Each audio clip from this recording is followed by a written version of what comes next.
Halo semuanya, perkenalkan nama saya Daniela Samita dengan NIM 2504 10199. Saya berasal dari Unit 5 PGSD.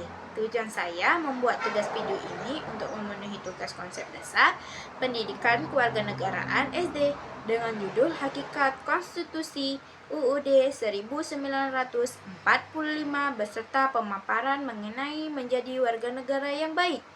Ayo kita bahas apa itu hakikat konstitusi. Hakikat konstitusi adalah kumpulan norma dan prinsip dasar yang mengatur penyelenggaraan negara, termasuk pembagian kekuasaan prosedur, pemerintahan, serta hak dan kewajiban warga negara.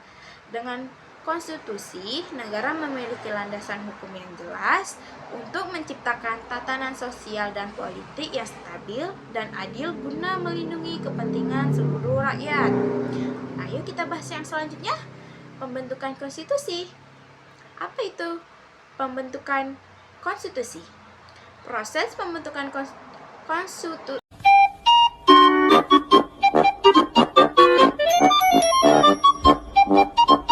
konstitusi melibatkan perumusan oleh lembaga yang berwenang seperti konstituante atau perwakilan rakyat. Selanjutnya, konstitusi disahkan, dijadikan hukum tertulis, mengikat seluruh warga negara dan lembaga negara agar negara terlaksana sah dan beraturan.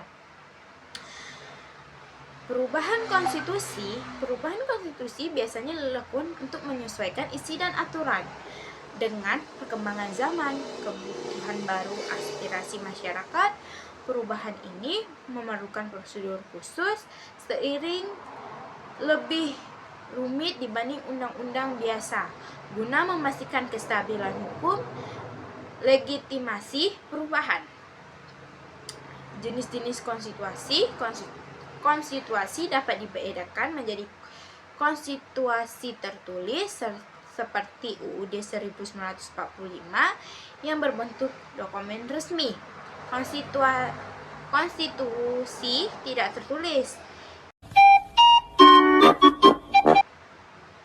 yang terdiri atas kebiasaan dan praktik. Selain itu, konstitusi kaku, sulit diubah dan fleksibel, yang mudah diubah sesuai kebutuhan. Fungsi utama konstitusi adalah sebagai hukum dasar negara yang menjadi pedoman dalam penyelenggaraan pemerintah dan pelindung hak-hak warga negara.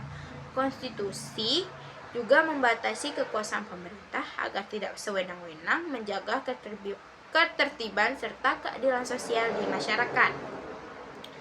Hakikat UUD 1945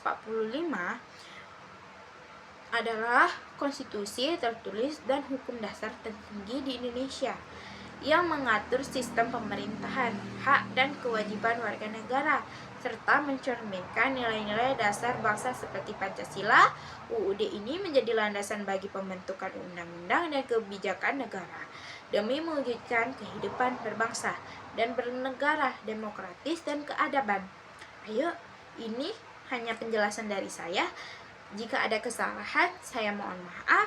Mungkin ini saja yang saya sampaikan.